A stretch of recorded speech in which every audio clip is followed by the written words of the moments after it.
여러분 반갑습니다. 도가니다교회 김세혁 사람이었습니다. 재활상담학과에 있고요. 여러분 재활상담학과가 무슨 과인지 알죠? 네. 무슨 과인지 알아요? 네. 어떻게 알아요? 아, 그렇구나. 여러분 역시 똑똑해서 잘 알고 있군요.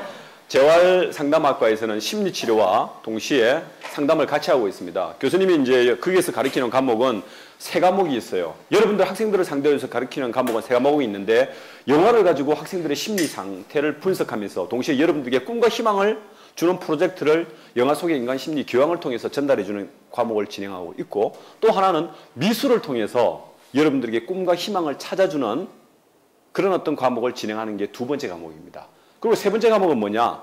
2학기 때 개설된 과목인데 이번에 학교에서 공모를 했어요. 학생들이 가장 듣고 싶어하는 과목이 뭘까? 선호도 조사에서 1등을 한 과목이 있습니다. 그게 뭐냐? 여러분들에게 꿈과 희망을 줄 수 있는, 뭔가 메시지를 던져줄 수 있는 교과목을 만들어달라. 나의 자기 정체성을 확실하게 할 수 있는 교과목을 만들어달라 해서 우리 총장님이 지시해가지고 학생들이 가장 원하는 교과목을 1등으로 뽑아서 그 과목을 전격적으로 개설해주라 해가지고 설문조사를 해가지고 교수님들 통계를 딱 냈는데 14명의 교수님들이 신청을 했어요. 내가 이 과목을 만들어서 학생들의 마음을 한번 받아보겠다. 그렇게 해서 쫙 뽑아봤는데 교수님이 전략적으로 낸 과목이 뭐냐? 성공 마인드와 셀프 리더십이라는 교과목을 개발하겠다라고 해서 제안서를 냈어요. 14명의 교수들을 당당히 물리치고 제 과목이 1등을 차지했습니다, 여러분. 그래서 여러분들과 함께 2학기 때는 성공 마인드와 셀프 리더십이라는 과목을 가지고 여러분들과 한 번 더 만나게 될 겁니다. 근데 이번에는 무슨 과목을 가지고 만나느냐? 영화 속의 인간 심리를 가지고 여러분들과 15주 동안 진행을 하게 될 거예요. 근데 15주 진행이지만은 15주 다 공부를 못 합니다. 왜 그러냐? 중간고사 있죠? 그죠? 8주차 때 중간고사 있고 15주차 때 기말고사가 있어요. 그 두 분 동안에는 테스트를 하기 때문에 공부를 못 해요. 그게 여러분들의 아픔이면서 저희 기쁨이에요. 여러분들의 아픔은 왜 아픔인지 알죠? 시험을 치는 아픔이고 저희 기쁨은 뭐죠? 공부를 안 해도 되니까 나만이 실수했으니까 나만이 기쁨이고, 그리고 또 한 번은 첫 주는 오리엔테이션인데 이 오리엔테이션이 그냥 오리엔테이션이 아니고 다른 교수님들 강의 소개만 하고 끝나지만 저는 그렇게 하지 않아요. 왜? 15주 강의에서 가장 중요한 게 이 첫 시간이기 때문에 힘들지만은 요 강의의 첫 시간의 핵심의 키워드를 어떻게 잡느냐에 따라서 15주 인생이 달라진다. 교수님은 이렇게 보고 있습니다. 자, 그런데 아까 제가 여러분들에게 말씀드렸다시피 이 과목을, 이 강좌를 여러분들만 듣느냐? 그게 아닙니다. 또 누구와 함께 듣게 돼 있죠? 본과에 가보면은 사이버로 신청해서 교수님을 전 학생들이 다 듣고 있어요. 그게 몇 명이냐? 적어도 200명이 듣고 있습니다. 교수님 강의는 열었다 하면 최소 100명, 오프라인상에서, 온라인상에서는 최소 200명이야. 죽겠어요. 왜? 제발 내 강의 좀 들어오지 말라 그래도 그렇게 막 뭐라 하고 야단치고 제발 듣지 말라고 이러면은 그 학생이 가면서 10명을 데리고 와요. 근데 중요한 것은 교수님들이 강의를 할 때 10명 앉혀놓고 강의하나 100명 앉혀놓고 강의하나 강의로는 똑같아. 근데 중요한 것은 맨 마지막에 강의하고 나면 평가를 누가 하죠? 교수님이 다 해야 하잖아. 10명 강의 평가하는 교수님 쉬워요, 어려워요? 너무 쉽죠. 나는 100명을 평가해야 된다. 이놈의 인기가 나를 너무 힘들게 만들어요. 그래서 그 부분들을 충분히 감안하시고 강의 중간중간에 올라오는 이런 어떤 배열 소리는 우리가 사랑과 용서로 극복해 줍시다. 이거는 조그만한 작은 이벤트라고 생각하면 되겠죠. 교수님이 오늘 이번에 강의를 하면서 여기에 이름을 적어놨어요. 김성삼. 한문으로 적어놔서 잘 모르겠어요. 김성삼. 이게 무슨 뜻이냐? 쐐김 이룰승의 석삼.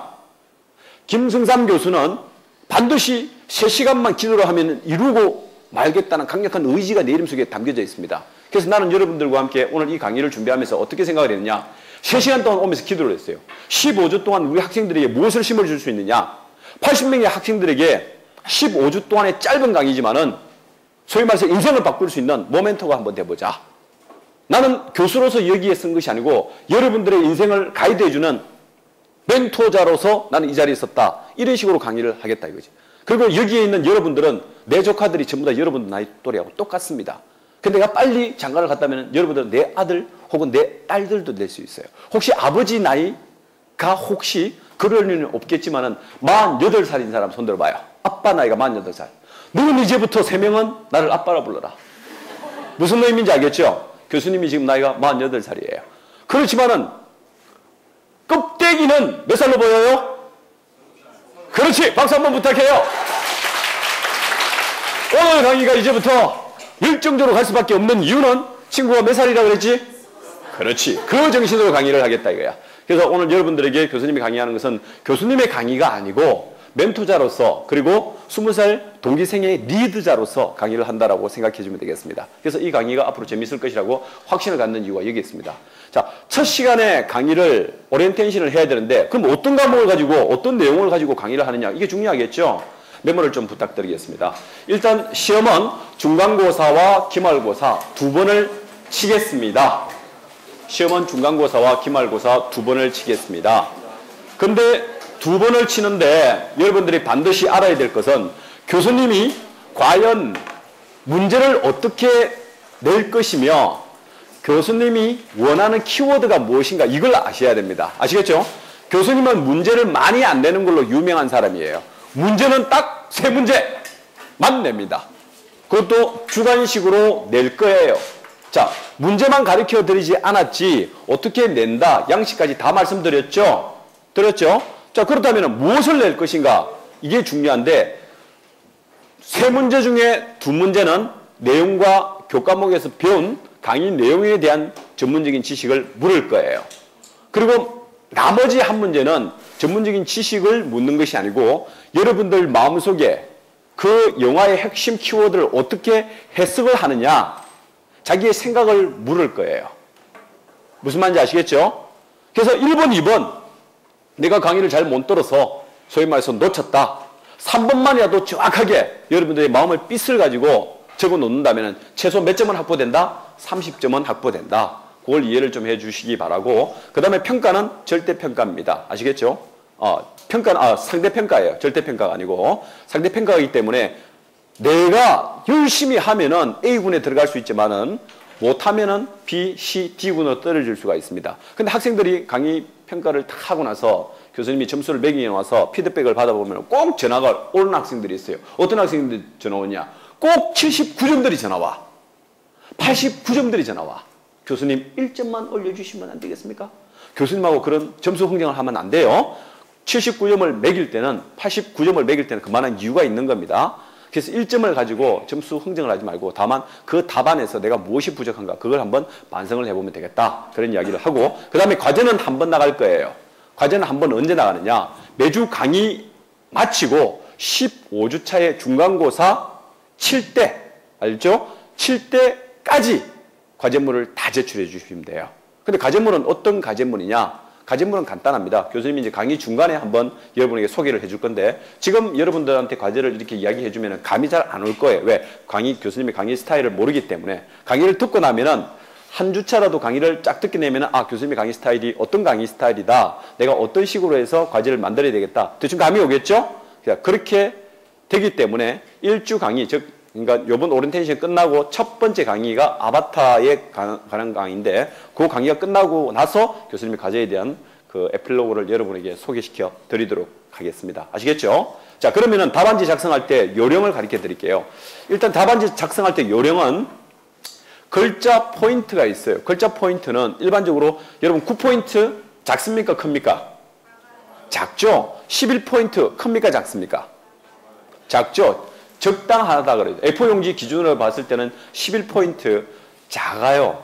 보통 12포인트에서 13포인트 정도로만 적어주시면 된다. 실제로 여러분들 작성할 때 그 정도로 이제 연필로 적으시면 되고, 그 다음에 이제 교수님들한테 답안지를 제출할 때는 가급적이면 볼펜으로 적는 게 원칙이에요. 근데 왜 연필로 선호하느냐? 여러분들이 많이 틀리기 때문에 그렇죠. 근데 볼펜을 지울 수가 없기 때문에 어떻게 적죠?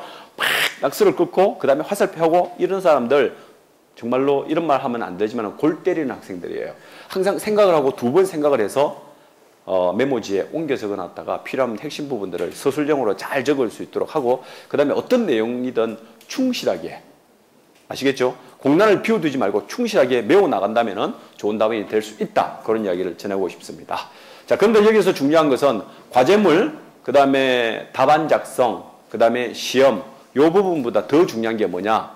교수님의 강의 15주를 통해서 과연 교수님이 전달하려고 했던 메시지가 그게 뭔가를 캐치를 하셔야 됩니다. 교수님의 강의는 전반부 강의와 후반부 강의를 나누어요. 중간고사를 기점으로 해서 전반부 강의, 그 다음에 중간고사를 기점으로 해서 후반부 강의가 있어요. 근데 영화 혹시 여러분들 교수님이 올려놓은 그 수업 계획서 혹시 뽑아온 친구들 있나요?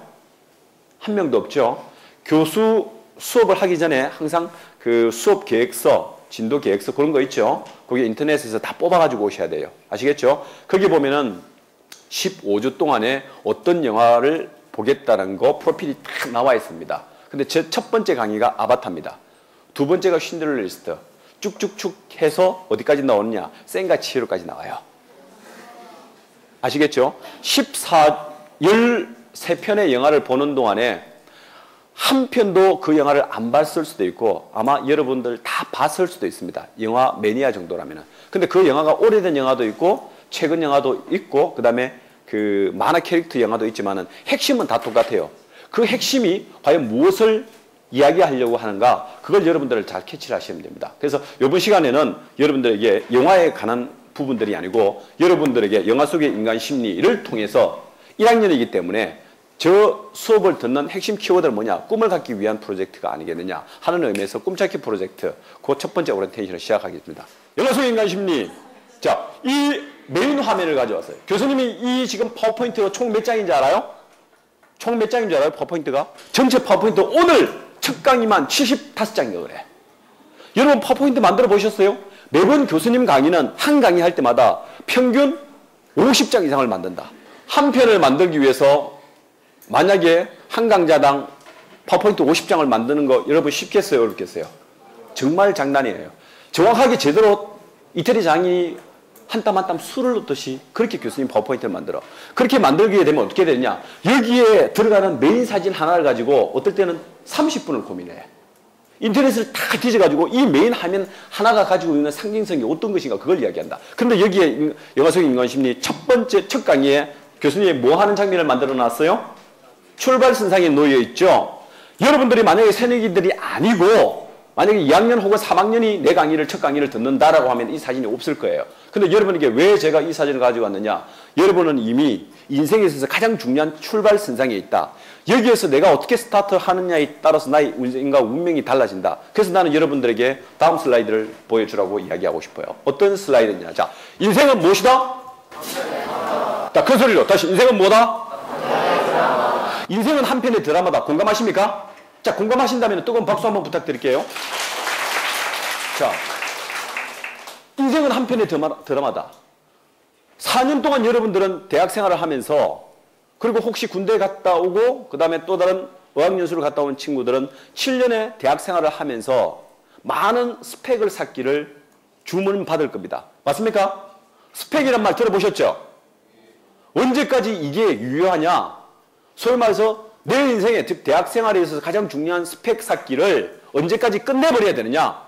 나는 이 스펙이란 용어를 폐기 처분해야 된다고 생각해요. 왜 그러냐? 2011년부로 내 인생에 있어서의 스펙 쌓기는 버려야 돼요. 2012년에는 새로운 버전이 나왔어요. 그 새로운 버전은 뭐냐? 내 인생에 있어서 스펙 쌓기가 아니고 내 인생에 있어서의 드라마틱한 스토리를 만들자. 이것을 우리는 스펙과 스토리로 대치해야 되는 또 다른 갈림길이다. 저는 이렇게 보고 있습니다. 자, 그렇다면 스펙은 뭔지 알죠? 근데 스토리는 뭐냐? 이 스토리에 대해서 모르는 사람이 많습니다. 스토리에 대한 핵심은 바로 이겁니다. 어떤 스토리냐? 내 인생의 스토리를 만들자. 여러분들 혹시 고등학교에서 대학 올라올 때 입학사정관제라고 들어보셨어요? 입학사정관제와 일반 대학 입학 전형과 다른 차이점이 뭐죠? 가장 큰 핵심적인 게 이겁니다. 그 학생이 갖고 있는 이 잠재력을 캐내서 정확하게 발굴하고 진단해보자는 의미에서 숨어있는 잠재력을 개발하는 것이 바로 입학사정관입니다. 맞습니까? 그것은 단순한 스펙이 아니고 그 학생이 어떤 인생을 살아왔느냐 그 여정을 보는 겁니다. 그것이 바로 스토리라는 겁니다. 자, 그렇다면 스토리에 대해서 간단하게 교수님의 멘토를 조금 더 달고서 이야기하겠습니다. 2008년도에 우리나라에는 엄청난 사건이 일어났습니다. 그리고 2008년도에는 미국에서 엄청난 사건이 일어났어요. 소위 말해서 그 나라의 수장이라고 하는 사람들이 교체가 된 시기가 2008년도입니다. 미국의 대통령이 바뀌었어요. 누구로 바뀌었죠? 오바마로 바뀌었죠. 우리가 버락 오바마 대통령님이라고 부릅니까? 오바마라고 부릅니까?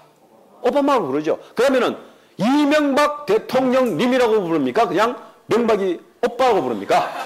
자, 그러면은 촬영돼도 괜찮습니다. 우리가 보통 명박이 형님 혹은 이명박 대통령 형님 이렇게 부릅시다. 통칭해서 다 잘라버리고. 자, 그렇다면은 이 두 분의 대통령이 대통령으로 당선됐을 때 그냥 됐습니까? 아니면 자기만의 강력한 스토리를 가지고 대통령으로 당선됐습니까?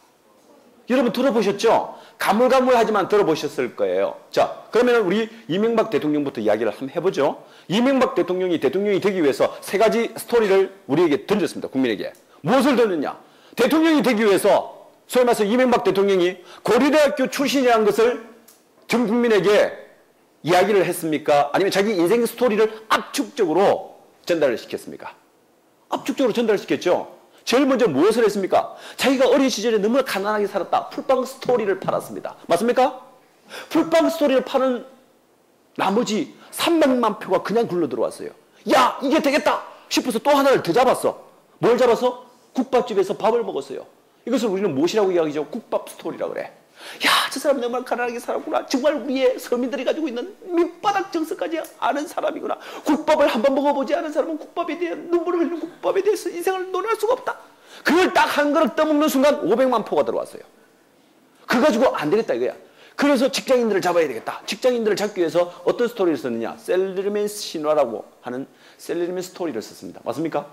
그렇게 해서 역대 대통령, 소위 말해서 선출된 대통령 중에서 최고, 소위 말해서 득표율을 자랑하는 50% 이상의 지지율을 전 국민으로 받을 수 있어요. 다른 상대 후보를 가볍게 따돌리고 대통령이 됐습니다. 자, 그렇다면 이명박 대통령의 스토리는 뭐냐? 풀빵 스토리, 국밥 스토리, 셀즈맨의 신화 스토리가 담겨져 있습니다. 그러면 거기에는 이명박이 살아왔던 인생의 굴곡진 여정이 담겨져 있는 스토리의 핵심 가치입니다. 그런데 오바마는 어떻게 당선이 됐죠? 오바마가 그 당시에 대통령이 되기에 쉬운 조건이었어요? 나쁜 조건이었어요? 여러분 한번 생각해 보십시오. 그 당시에 흑인이라는 사람들이 소위 말해서 대통령으로 당선될 수 있는 분위기였습니까? 아니었습니까? 절대 아니었죠. 미국에서 김대중 대통령이 이런 이야기했어요. 버락 오바마가 흑인으로서 대통령이 당선됐다는 것은 자기가 김대중 대통령이 대통령에 당선된 것보다 더 놀랄 만한 일이다. 이런 이야기를 했어요. 이해되시겠죠? 그만큼 어렵다는 뜻이에요. 그런데 버락 오바마가 미국의 제44대 대통령으로 당선될 수 있었던 근본적인 원인이 뭐냐 이거예요. 그걸 아셔야 돼요. 그 사람은 물론 하버드 대학을 나왔어요. 하버드 대학을 홍보했습니까? 나는 그 양반이 어디 대학을 나오는지도 몰랐어. 그 나중에 프로필을 쫙 훑어보니까 하버드 대학을 나왔어요. 그런데 우리가 오바마 대통령을 우리가 상기할 때, 인식할 때 하버드 대학을 인식했습니까? 아니면 그 사람이 소위 말해서 연설을 할 때 감동적인 스토리를 가지고 청중들의 마음을 휘어잡는 그걸 우리가 상기시키고 있습니까? 바로 그거야. 다른 모든 대선 주자들이, 미국의 대선 주자들이 소위 말해서 청중들을 향해서 뭐라고 연설을 했느냐? 이성적으로 연설을 했어요. 그리고 논리적으로 연설을 했어요. 왜? 그렇게 해야지만이 청중들의 마음을 전달할 수 있고 잡을 수 있다고 생각했어요. 근데 오바마는 그걸 선택하지 않았어. 감성과 논리를 완벽하게 배제하고 무엇을 잡았느냐? 사람을 울릴 수 있는 감성적인 이성과 논리를 배제하고 감성적인 소위 말해서 짙은 호소력을 가지고 청중들을 대하기 시작했어요. 그 오바마의 연설을 들은 사람들은 오바마의 연설을 머리로 이해했겠습니까? 가슴으로 이해했겠습니까? 뭐죠 여러분? 가슴으로 이해하게 되겠죠. 머리로 이해한 것은 얼마 가지 못하면 지워버립니다. 그 연설장을 박차고 나가는 순간 다 잊어버려요. 그런데 가슴에 담아둔 사람들은 눈물을 흘리면서 버락 오바마 대통령의 무엇을? 바로 연설을 들었다고 했는데 그 사람들은 이 울림을 가지고 가는 거예요. 그 울림을 가져가는 사람들은 또 제2의, 제3의, 제4의, 제5의 자기 주변에 있는 사람들을 자기에 있는 감동을 전달하겠습니까? 안 하겠습니까? 전달합니다. 이것이 무엇이냐? 감동 스토리다. 그래서 미국의 역사상 가장 위대한 대통령이 될 수 있는 제44대 대통령으로 당선될 수 있다. 자, 그렇다면 버락 오바마의 스토리는 뭐냐? 바로 설득 커뮤니케이션이다. 감성 리더십이다. 아시겠습니까? 그런데 이 한 편의 영화, 한 편의 드라마란 무엇인가? 교수님이 이런 이야기를 할 때에 뭘 가지고 이야기를 하느냐를 잘 들어봐야 돼. 영화 한 편을 보고 15주 강의를 듣는 것이 전부가 아니고 교수님과의 교감을 통해서 여러분들은 교수님이 하고 있는 정신적인 철학과 정신적인 이론과 바탕을 온몸으로 받아들이면서 여러분 것으로 만들어 가면 된다는 것이죠. 저는 여러분들에게 소위 말해서 논리적이고 이성적으로 강의를 하지 않을 거예요. 때로는 감성적이고 때로는 격정적으로 강의를 할 거예요. 그걸 받아가라. 그걸 받아가라. 그래서 그걸 가슴에 품었다가 내가 무엇을 어떻게 살아갈 것이냐를 가지고 고민을 할 때가 분명히 있을 거예요. 그럴 때 여러분들은 세 가지를 가지고 고민해라. 즉 철학자의 가슴으로 고뇌를 하고 시인의 눈빛으로 비판을 하고 혁명가의 열정으로 실천을 하면 되는 겁니다. 이 세 가지를 엮어서 여러분들은 가슴속에 담아서 교수님이 주어지는 이 강의의 임팩트를 담아서 여러분들 인생에 녹아라 이 말이에요. 그래서 이번 강의의 핵심은 뭐냐? 바로 내 꿈을 찾아라. 꿈찾기 프로젝트라고 보시면 되겠습니다. 자, 그런데 스토리라는 것은 난 아직도 감이 안 잡혀요 교수님. 이런 친구들이 많아요. 고등학교를 갓 벗어나가지고 이제 대학교 학생 1학년이 된 학생들에게 교수님 내만의 인생 스토리가 무엇인지 잘 모르겠어요. 많은 사람들이 그걸 물어요. 그래서 교수님이 한 예를 들겠습니다. 어떤 예를 들느냐. 자, 종로에서 실험을 했어요. 어떤 실험을 했느냐. 여러분 애플이 영어로 뭐죠? 애플이 영어죠? 그럼 애플을 한국말로 바꾸면 뭐죠? 사과예요. 청도에서 가져온 사과. 혹시 여러분들 중에서 청도에서 온 학생 있나요? 없어요? 청도에 꿀사과라고 있어. 청도에서 가져온 꿀사과를 가지고 종로에서 건널목을 사이에 두고 갑판대 2개를 설치했어요. 그리고 사과 박스 4박스씩을 각각 넣고 A 갑판대와 B 갑판대에서 똑같은 조건 속에서 사과 4박스를 각각 팔았어요. 근데 A 갑판대에서는 한 사람이 뭐라고 사과를 팔았느냐. 청도에서 갖고 온 달고 맛있는 사과 사세요. 이렇게 해서 사과를 팔았어요. 그렇게 해서 4시간 동안 팔았어요. 사과에만 주목을 했어요. 근데 B 갑판대, 즉 건널목 앞에 있는 사람은 뭐라고 팔았느냐. 난 이렇게 팔았어요. 이 사과는 사랑이 이루어지는 꿈의 사과입니다. 이 사과를 발렌타인데이 날 먹게 되면 두 사람의 즉 연인의 사랑이 이루어집니다. 사랑이 이루어지는 사과 사세요 라고 해서 팔았어요. 자, 동일한 사과, 동일한 성질의 사과인데 한 사과에는 달고 맛있는 기존의 사과가 갖고 있는 이미지가 달고 맛있는 사과이죠. 근데 비갑한다는 뭐라고 했느냐. 플러스 알파 사랑이라는 것을 집어넣어서 사랑이 이루어진다는 강력한 메타포를 심어줘서 여기서 메타포라는 것은 상징을 의미합니다. 그 상징을 딱 받아주는 순간 4시간 이후에 매출을 조사해 보니까 정확하게 몇 배가 올랐느냐. 6배의 판매고가 올라갔어요. 6배나. 6배의 판매가 올라갔다는 것은 무슨 의미죠? 사람들이 그 사과를 사 먹을 때 달고 맛있는 기본적인 사과에다가 의미가 담겨져 있는 그 사과를 갖겠다는 의미가 담겨져 있습니다. 무슨 뜻인지 아시겠죠? 이런 사례가 나오는 거예요. 그래서 내 인생은 한편의 드라마다 하는 이유가 여기서 나오는 겁니다. 그런데 거기에 결정적인 사례가 또 한편의 사례가 있었어요. 1991년 일본에서 한 번은 태풍이 몰았다. 일본의 아오모리현이라고 하는 한 지역에 태풍, 쓰나미가 아니에요. 태풍이 확 불어닥쳤는데 거기에서 소위 말해서 모든 과수농가가 다 망했어. 왜? 태풍이 한번 불어닥치면은 한 소위 말해서 과실 나무에서 나무들이 탁 떨어지고 과실수들이 다 떨어지고 10개 중에 예를 들면 10개 중에 9개가 떨어지고 1개만 남아있어. 모든 사람이 다 폭락을 해서 다 망했어. 그런데 한 과수농가에서 판매고를 보니까 작년 대비 즉 태풍이 불기 전에 10배의 매출을 올렸어요.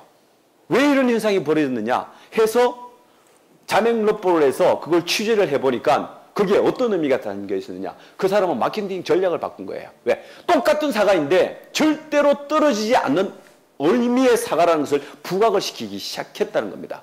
그래서 절대로 떨어지지 않는 이런 의미의 일본 단어가 오찌나이라는 뜻이고 사과가 일본어로는 링고라는 거예요. 그래서 그걸 명칭을 뭐라고 붙였느냐. 절대로 떨어지지 않는 사과, 즉 오찌나이 링고라고 해서 타이틀을 딱 붙이고 아오모리현에서 파는 달고 맛있는 사과 이렇게 해서 판매를 한 것이 아니고 오찌나이 링고 즉 절대로 떨어지지 않는 사과 태풍에서도 살아남은 사과입니다 라고 해서 이 사과를 누구에게 팔았느냐.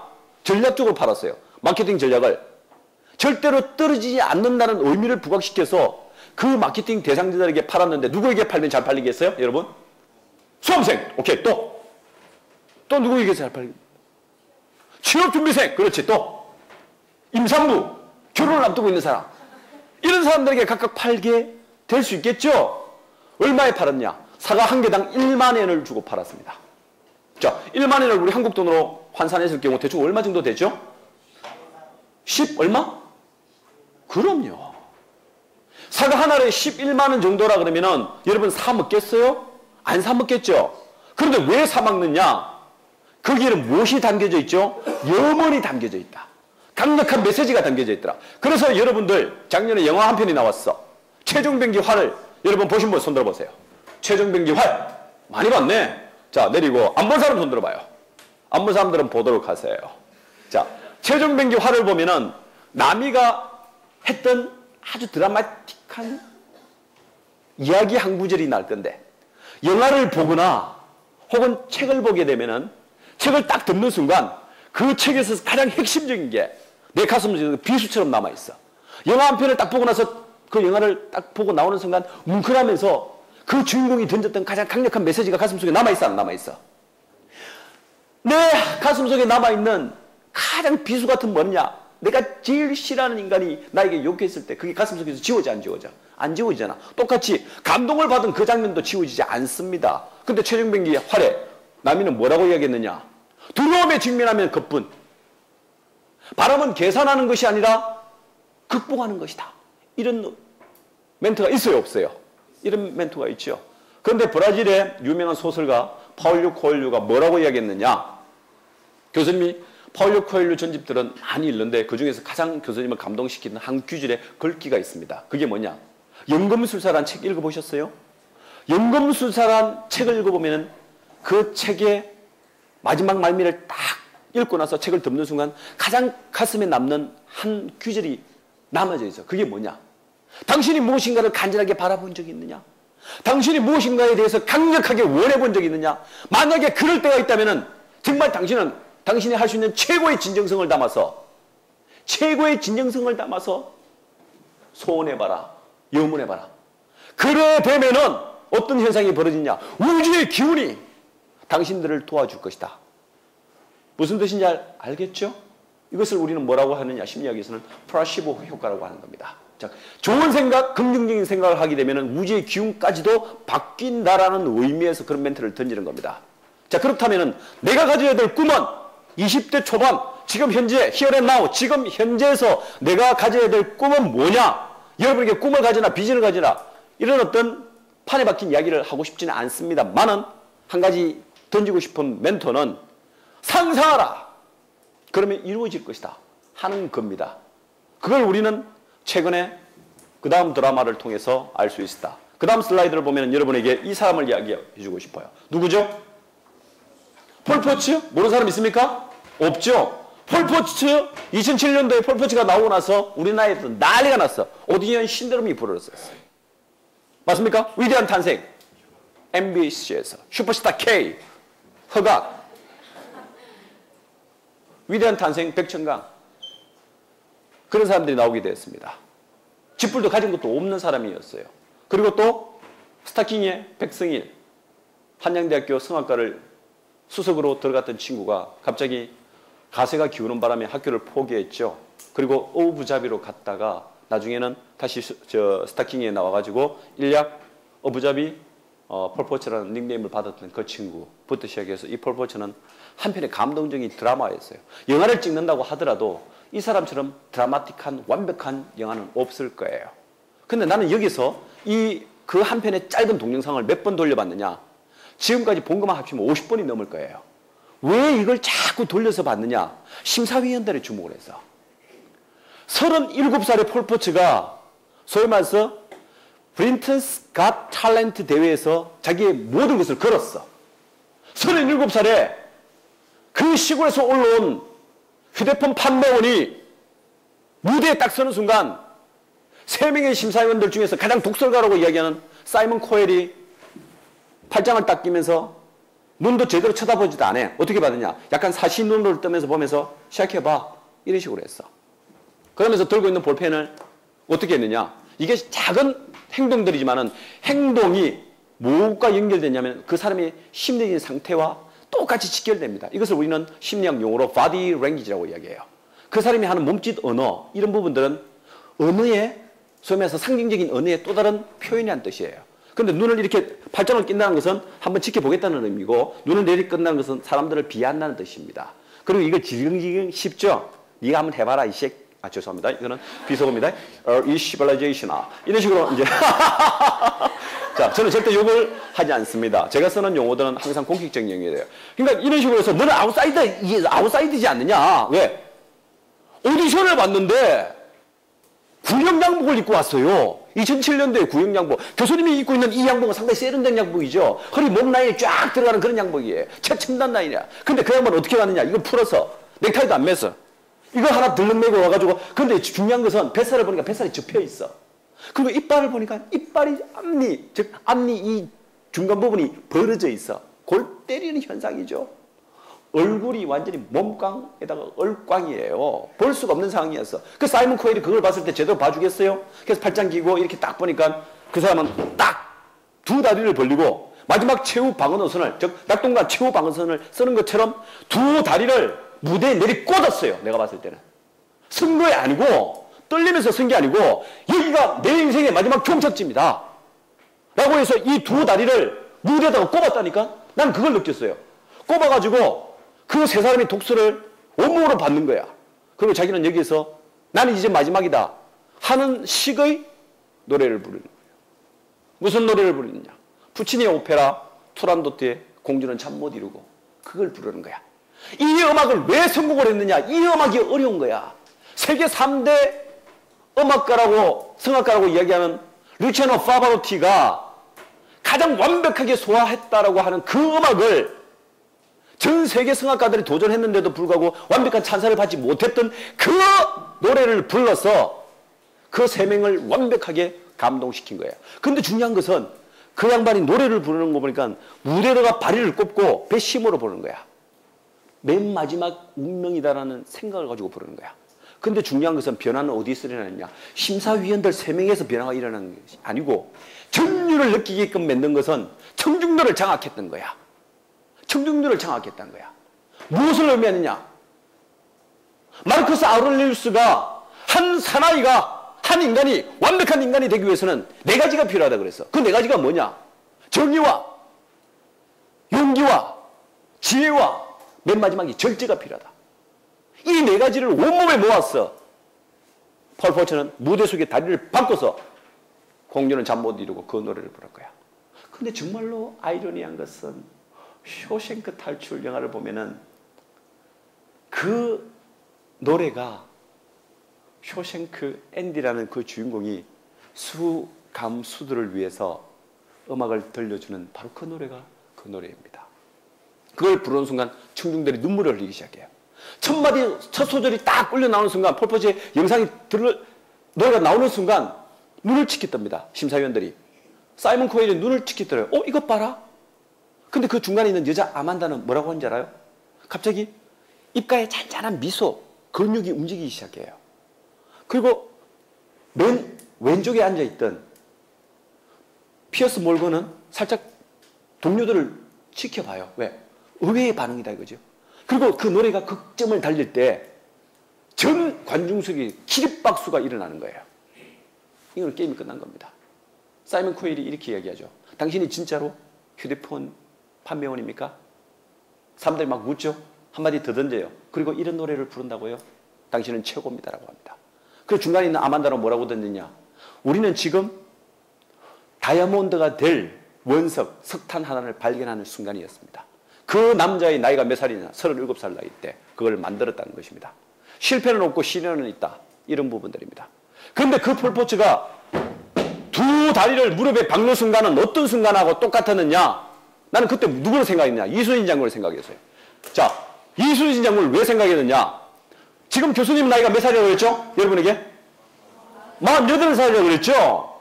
이순신 장군이 소위 말해서 전라 자수사로 부임해 간 시기가 언제인지 아십니까? 그때가 47살 때였어요. 작년이었어요. 그리고 임진왜란은 이순신 장군이 몇 살 때 일어났냐? 48살 때 일어났어요, 여러분. 임진왜란을 준비한 시기가 1년밖에 안 됐어요, 여러분. 그리고 세계 3대 해전이라고 이야기하는 소위에서 명랑대첩을 완벽하게 성전으로 만드는 시기가 바로 불과 몇 년이 지나지 않았었어요. 그런데 그때에 이순신 장군의 전세는 어떻게 됐냐? 배를 훑어보니까 조선 수군이 갖고 있는 배는 13척밖에 없어. 13척밖에 없어서. 그 전날 어떤 일이 벌어졌느냐? 원군이 300척의 조선 수군의 배를 가지고 칠전장에서 일본의 700척하고 완파가 돼가지고 남아있는 12척만 가지고 도망왔을 때 그걸 가지고 준비를 해서 다시 싸운 게 명랑대첩인데 갖고 있는 배가 13척밖에 없어서 이순신 장군이 첩보에 의하면 그 다음날 진도 울돌목에서 일본 애들이 배 몇 척을 갖고 있냐? 총 130척을 가지고 진도 울돌목 그 대교로 늘어온다는 첩보를 간첩을 통해서 입수를 하는 거야. 자, 그런데 대결은 몇 대 몇이죠? 13대 130입니다. 여러분 같으면 싸울 수 있겠어요? 물러설 수 없는 상황에서 싸울 수 있겠어요? 그 상태에서 우리가 선택할 수 있는 것은 도망밖에 없어요. 이순신 장군이 맨 마지막 하루 전날 오늘 만약에 새벽에 싸웁니다. 그날 밤에 참모들을 소집합니다. 녹도만호 정여준을 비롯해서 몇 명의 만호들을 불러서 작전 회의를 해요. 뭐라고 회의를 하냐? 할 말이 없는 거예요. 근데 만호 중에 한 사람이 묻습니다. 뭐라고 묻느냐? 장군, 대책이 있습니까? 묘책이 있느냐고 물어요. 여러분 같으면 묘책이 있겠어요? 우리 배는 소위 말해서 13척밖에 안 되는데 적의 배는 130척이다. 이러면 도망가고 싶지 않겠어요? 그런데 이순신 장군은 그렇게 물으니까 참모가 물으니까 뭐라고 대답했느냐? 우리는 반드시 이긴다. 그리고 그 뒤에 말이 과간이야. 생적사 사적생. 내가 살기를 각오하면 반드시 죽을 것이고 죽기를 각오하면 살 것이다. 그리고 우리는 반드시 이긴다. 그러면서 작전 명령을 하달하게 됩니다. 물러설 곳이 없다. 일자진이다. 적들을 하나씩 맞는 것이 아니고 일자로 서서 전면적으로 맞겠다는 뜻이다. 이 전면적으로 맞겠다는 의미가 폴포츠가 맨 마지막에 2007년도에 그 영국의 무대에서 마지막을 불태웠던 그때 그 심정이 아니겠느냐. 교수님은 그렇게 생각을 해봅니다. 그 다음 슬라이드. 자, 그 다음 슬라이드가 이제 폴포츠가 보여주는 이 이미지의 인상의 단상들인데, 자, 이 이미지가 변화했습니다. 물론 이빨 수술도 했고요. 그 다음에 턱시도도 맞췄고, 그 다음에 다이어트도 어느 정도 해서 지금은 완전히 다른 사람이 됐습니다. 자, 그렇다면 이 폴포츠의 가치는 스토리 핵심은 뭐냐? 자기의 인생에서 가장 중요한 부분을 놓치지 않겠다는 강력한 메시지가 있다는 뜻입니다. 왜 스토리가 중요하냐? 우리가 미국의 전설적인 여배우 그레이스 켈리가 있습니다. 그 그레이스 켈리가 임신을 하고 나서 만삭의 배를 가렸던 그 가방을 우리는 갖고 싶어 하는 겁니다. 마릴린 먼로가 잠옷 대신 뿌렸던 소위 말해서 향수, 어떤 향수를 갖느냐라고 물었을 때 마릴린 먼로가 잠옷 대신 뿌렸다는 그 향수를 갖고 싶은 겁니다. 어떤 신발을 신고 싶으냐 물었을 때 베컴이 불가능 없다라고 외쳤던 그 신발을 갖고 싶은 겁니다. 나이키 신발을 갖고 싶은 것이 아니고 그 사람들이 지녔던 그 가치를 우리는 신고 싶은 겁니다. 내 인생에 있어서의 가치는 어떻게 잡을 것이냐 하는 부분들은 여러분들이 선택해야 될 인생의 기나긴 스토리가 아니겠느냐. 교수님이 이렇게 보는 겁니다.